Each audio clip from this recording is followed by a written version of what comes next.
வங்கக்கடல் பகுதியில் உருவாகியிருக்கும் காற்றழுத்த தாழ்வு மண்டலம் புயலாக மாற வாய்ப்புள்ளதா? தமிழகத்தில் வரும் நாட்களில் மழைப்பொழிவு எவ்வாறு இருக்கும் என்பது தொடர்பாக தனியார் வானிலை ஆய்வாளர் ஹேமச்சந்திரனிடம் நமது செய்தியாளர் ஜெயலானி நடத்திய கலந்துரையாடலை இப்போது காணலாம்.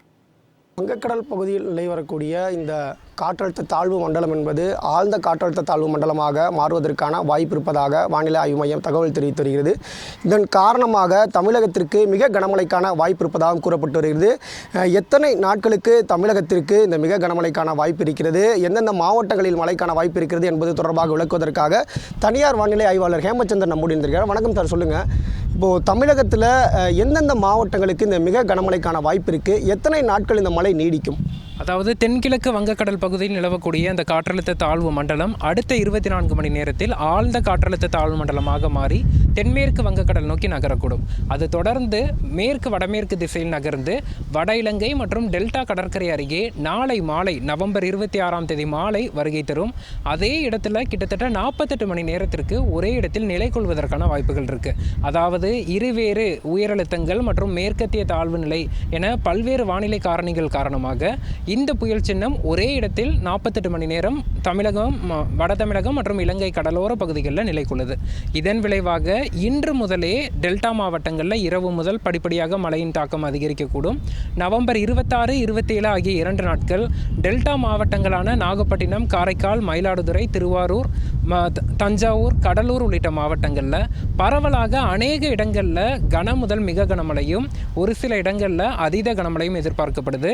குறிப்பாக கடலோர டெல்டா மாவட்டங்களான நாகப்பட்டினம், திருவாரூர், மயிலாடுதுறை, காரைக்கால் உள்ளிட்ட மாவட்டங்களில் குறுகிய காலத்தில் தீவிர மழைப்பொழிவுக்கான வாய்ப்புகளும் குறுகிய நேரத்தில் பெரும் மழைப்பொழிவுக்கான வாய்ப்புகளும் நவம்பர் 26, 27 ஆகிய 2 நாட்கள் இருக்குது. அதே போல் சென்னை உள்ளிட்ட வடகடலோர மாவட்டங்களான சென்னை, திருவள்ளூர், காஞ்சிபுரம், செங்கல்பட்டு, புதுச்சேரி, விழுப்புரம் உள்ளிட்ட மாவட்டங்கள்லையும் நவம்பர் 26 முற்பகல் முதல் மழை படிப்படியாக துவங்கும். பரவலாக கன முதல் மிக கனமழைக்கான வாய்ப்புகள் இருக்குது வடகடலோர மாவட்டங்களில். இப்போ நீங்கள் கூறியதுபடி ஒரே பகுதியில் அந்த நிகழ்வு ஸ்டக் ஆயிடுச்சு அப்படின்னு சொன்னால் அதோடைய தாக்கம், வீரியம் அதிகமாக தானே இருக்கும். அப்போ எந்த அளவுக்கான மழைப்பொழிவு அப்படின்றது இருக்கும், எத்தனை சென்டிமீட்டர் அளவுக்கு பாதிக்கப்படும், வெள்ளப்பெருக்கு எதுவும் ஏற்படுறதுக்கான சூழல் இருக்கா?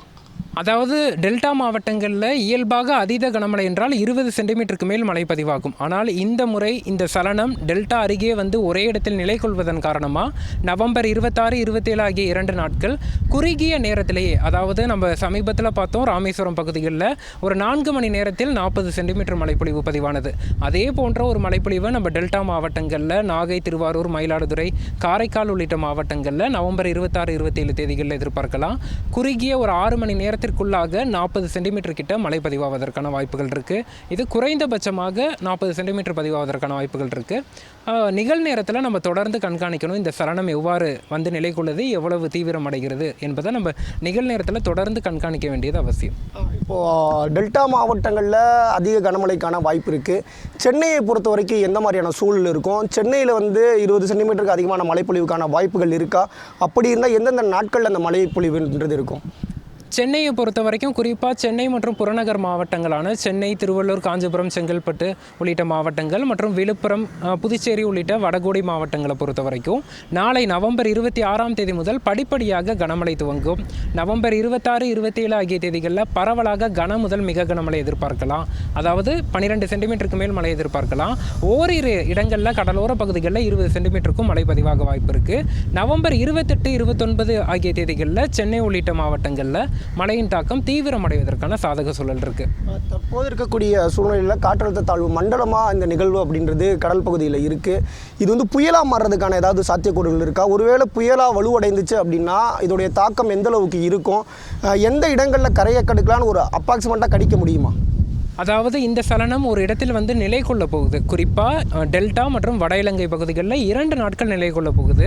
அப்படி நிலை கொள்ளும் போது இது மேலும் தீவிரமடைந்து புயலாக மாறுவதற்கும் வாய்ப்புகள் இருக்குது. அப்படி புயலாக மாறினால் இது மழையை தரக்கூடிய ஒரு புயலாக இருக்கும்.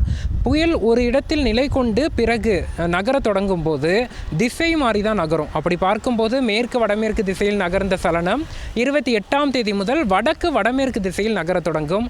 அவ்வாறு நகர தொடங்கினால் சென்னைக்கும் நாகைக்கும் இடையில், குறிப்பாக புதுச்சேரி கடலூர் பகுதியை மையமாக வைத்து நவம்பர் 29ஆம் தேதி இரவு அல்லது நவம்பர் 30ஆம் தேதி கரையை கடப்பதற்கான வாய்ப்புகள் இருக்குது. நவம்பர் 29, 30 தேதிகளில் தான் இது கரையை கடக்க போகுது.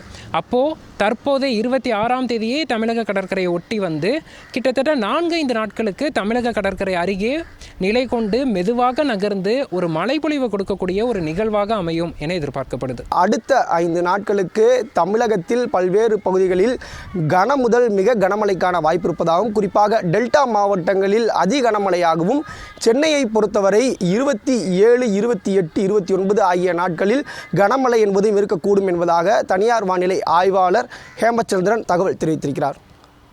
ஜியாபஸ் செய்திகளுக்காக ஒளிப்பதிவாளர் ரவிக்குமாருடன் செய்தியாளர் முகமது ஜெயிலானி.